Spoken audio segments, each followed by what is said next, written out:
So I've been going through and digitizing my 16mm film with a 16mm projector that I've modified to be a digitizer.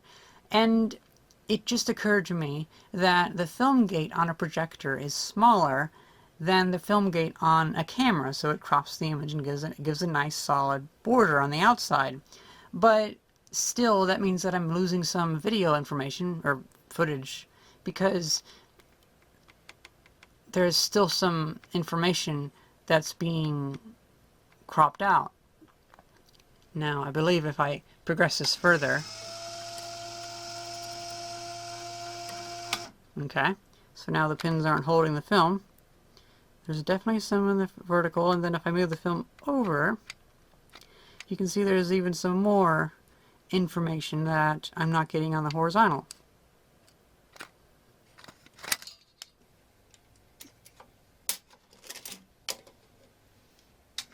Oh, and here's a better view of how that mechanism works if you ever wanted to know. Basically, it's like a fork that comes out and moves the film down. It's kind of cool. Now, thankfully, I have a second projector, and it has the exact same film gate.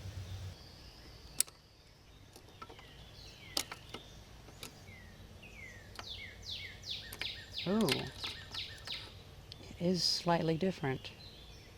Now, this is kind of interesting. So these are both from the same 1500 series projectors. It's just that the one that I'm using for my digitizer is a manual loading one, and that one I just took apart is an auto loading one. So the auto load one obviously has some extra features, like this little guide right here to guide the film into the gate, and then this little guide to help keep it behind it, I guess? I'm not really sure. But you can obviously tell that these are the same parts underneath, like this piece, and this back plate are all the same piece, because this one from the manual load still has the screw and the little notch for this little guard from the auto load. So what I'm going to do is file down the film gate on my auto loading one. That way I still do have a regular film gate for my manual loading one, but I can just swap these out then, depending on whatever I want. I went out and got myself a brand new file and a little handle for it, just for this occasion. I think I have a file that would work, but it's probably all mangled up. I want to have a brand new one for this.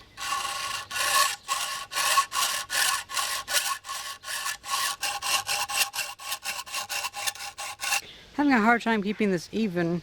It's getting bigger on this side and smaller on this side. I think I might as well take out this little wall right here. But I'm going to have to be very careful that I don't make something that will start scratching my film.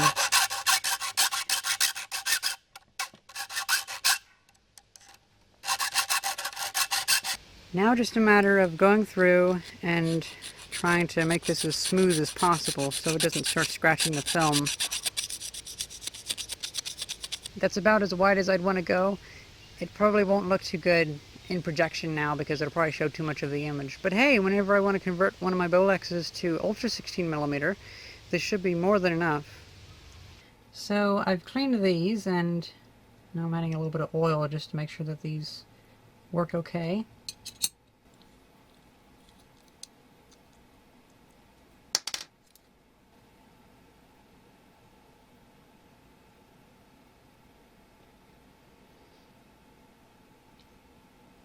This is just oil that I stole from my vacuum pump.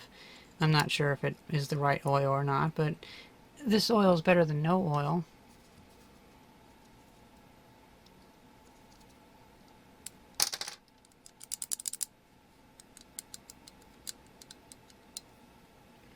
Wonderful.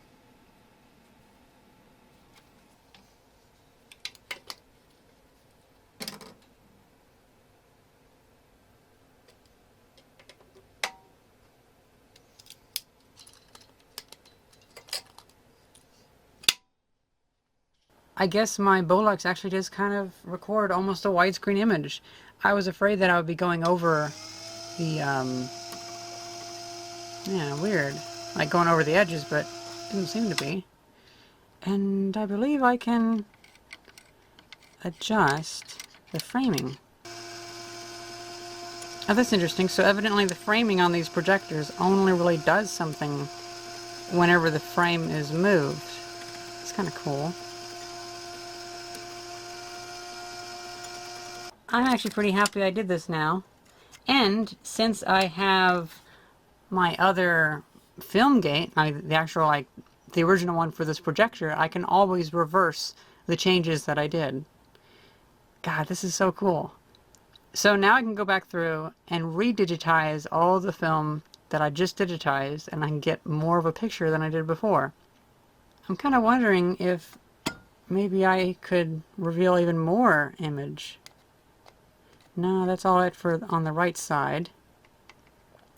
Yeah, it looks like I got the entire image now. That is so cool.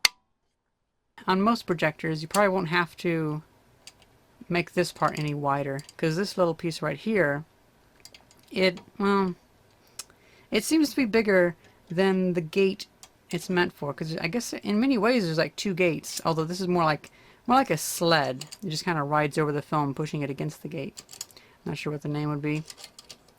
But it looks like this is actually pretty big compared to this, at least on the Bell & Howell 1500 series. And so I don't really have to modify that. Now, one thing that should be done, and I will do after this, is paint the film gate, because it's obviously black, because you don't want light reflecting and bouncing around and messing up your image. I think for the digitization, it won't be much of an issue, but I still think it might be a problem, so I might still have to go back through and paint the film gate. So I'm going to get back to digitizing my film, and then I'm hopefully going to go and digitize some other film. I actually just won an eBay auction for 11 reels of old films, so maybe we can go through that stuff and start digitizing that stuff too. That'd be pretty cool. I hope you guys enjoyed this gate widening video. Hope you have a good day, and thank you very much for watching. See ya.